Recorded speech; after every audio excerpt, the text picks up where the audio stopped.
Greetings, guys. Welcome back to another amazing video here. I want to talk to you today a little bit more about some of my counterintuitive tips to this thing that I call life. Because honestly, counterintuitive tips are some of the best tips in my opinion, because I look at what's going on in the mainstream, guys, and there's so much misinformation going about in the mainstream. I believe that there are millions and millions of people being misled by a lot of big influencers on the methods to be doing, especially some of these more subtle arts, okay? And one of the subtle arts, the topic of discussion today, is going to be sexual transmutation. Alright, boys and girls, buckle up. Well, especially you boys, because this is mostly going to be tailored towards you guys, okay? So, out there are so many people talking about sexual transmutation. What is sexual transmutation? Pretty much, we are just talking about how we can transform that feeling of arousal, that feeling of desire that we get, okay, into whatever we choose, whether that be our creative pursuits, our workouts, our meditations, to forming new connections. We can do so much with that sexual energy. And I'm so passionate about this topic, guys, because it has absolutely shifted my life completely, okay?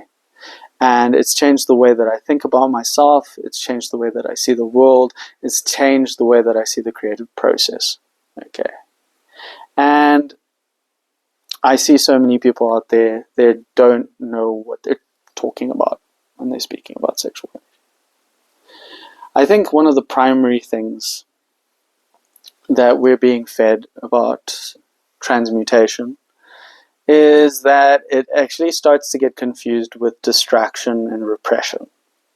And if you look out at most of the videos out there, what they will be telling you to do is exactly that. They'll be taking you to distract yourself.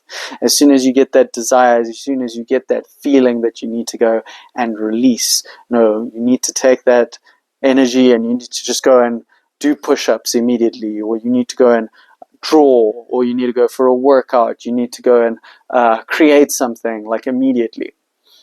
And this isn't allowing you to really feel into that energy. There's a subtle difference here, guys. It's very, very subtle. But sexual transmutation is something that should be occurring on its own if you fully accept that feeling of arousal that you'll be getting. What most people do is when they feel that discomfort, because we have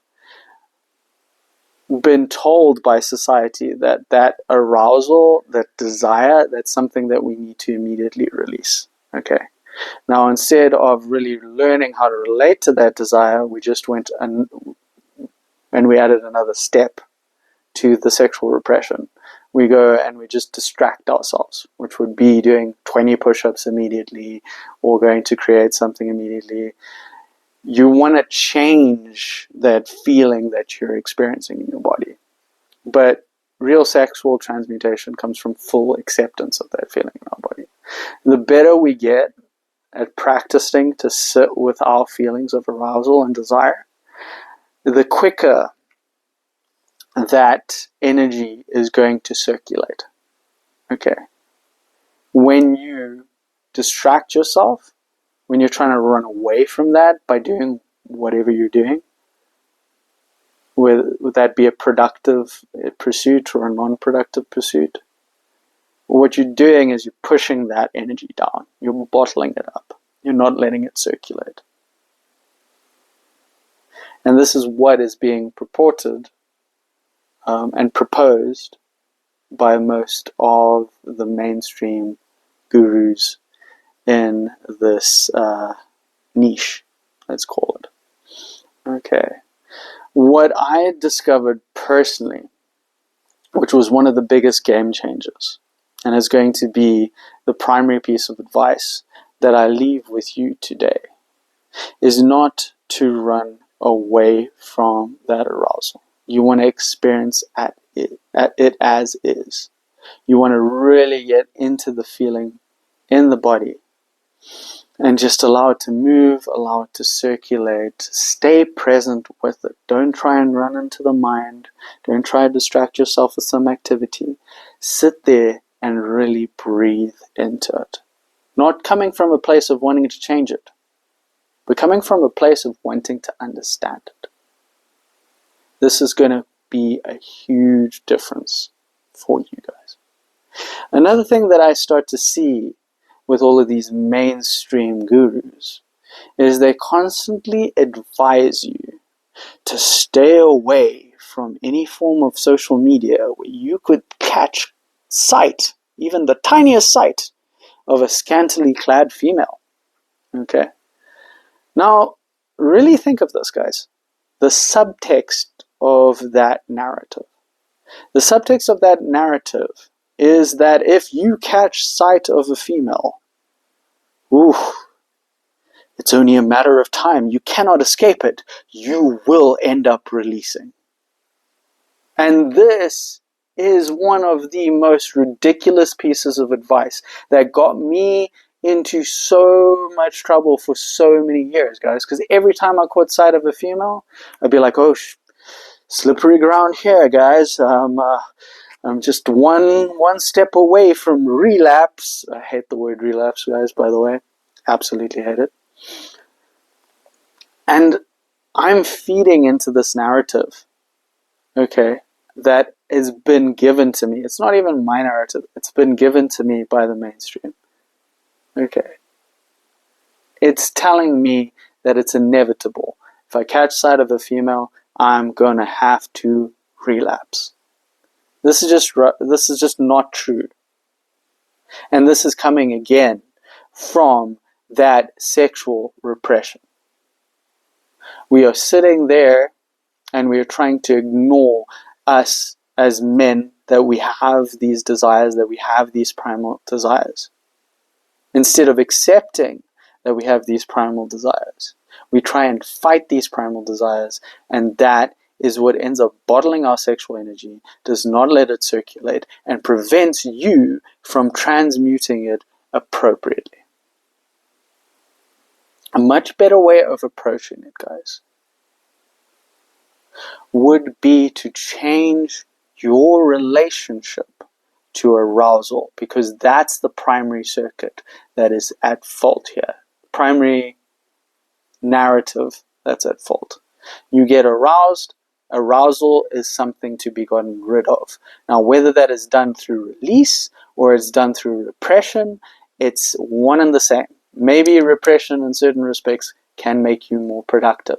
Definitely it can, because you're not just going to be releasing all the time and you'll actually be doing something productive.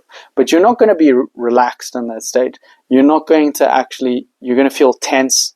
You're going to feel irritable. This is what a lot of people end up doing when they go for like long streaks and all this. Also, streak culture, guys, complete load of nonsense. Semen retention, sexual transmutation. It is about choice. It's about having the choice to release and the choice, if you don't feel like it, to not release. It's not about going on 1,000-day streaks. You don't have to be this Superman of semen retention in order to reap benefits from it. This is also a load of nonsense. Oh my gosh, I'm on 1,000 days. I freaking release once and all of a sudden I've lost all my powers. Guys, let's be honest, let's be serious. And also, I don't believe that most of these people talking about 1,000-day streaks and things have actually even done it, especially if they're going about it the way that they're talking about going about it. It sounds like they're living in hell. I almost take it as a form of self-violence personally. But what we want to be doing is we want to fix our relationships to our arousal. Okay, so that's when you see, for example, a picture of an attractive woman. Stop running away from what you're feeling. Sit with the image. Look at the image. And then realize that you have a choice not to act upon that feeling in a way that is going to make you lose your agency. You can sit with that feeling of arousal, guys. I was inspired by artists because I thought to myself, okay, artists are these people that are drawing nude models. They are drawing women, and they don't have to go into the next room and furiously masturbate as soon as they catch sight of a naked woman. Who knows, guys? Maybe some of them do. But you can sit there as a man, appreciate the beauty of a woman, and not go do anything sexual about it.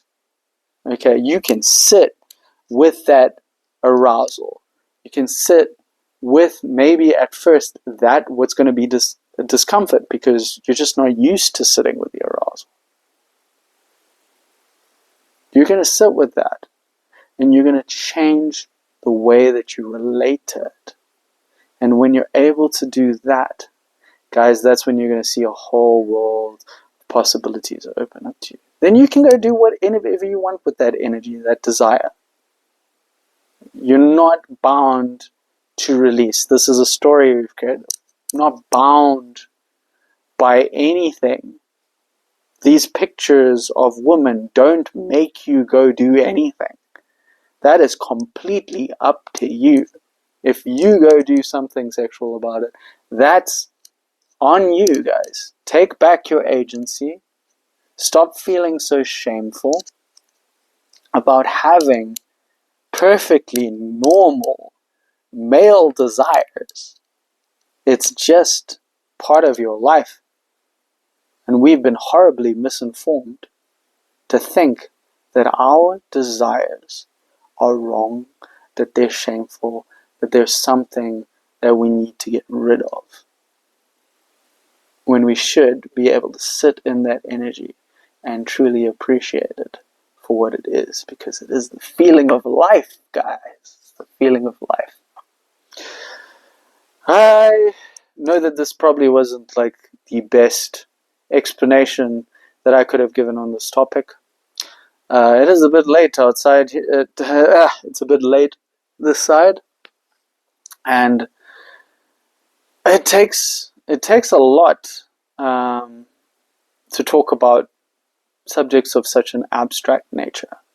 But in making videos like this, guys, I get better and better at talking about these things, and in the end, this is just a practice. If this is just a practice video, that's what it is. I just enjoy talking about these topics, enjoy bringing them to you guys, and hopefully even just a little bit of what I said will land with somebody, will help them change their lives, change their practice, and lead to a much freer life without the compulsive need to leak that energy. Otherwise, yeah, have a fantastic day, guys.